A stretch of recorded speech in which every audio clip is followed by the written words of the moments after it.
Exam બગાડો તો તમે આ હું તમને એક વાત કહું, આ તમે પોતાનો તમારા ઘરનો કાનૂન લેવા છો, બાકી ઘંટી ક્યાંય કઢાતી નથી.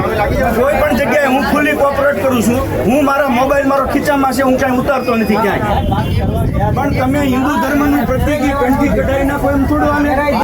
આજે યોજાયેલી નીટની પરીક્ષામાં એક પરીક્ષાર્થીની કંઠી ઉતારતા તેણીના પિતા ભડક્યા હતા અને તંત્ર સામે સવાલો કર્યા હતા.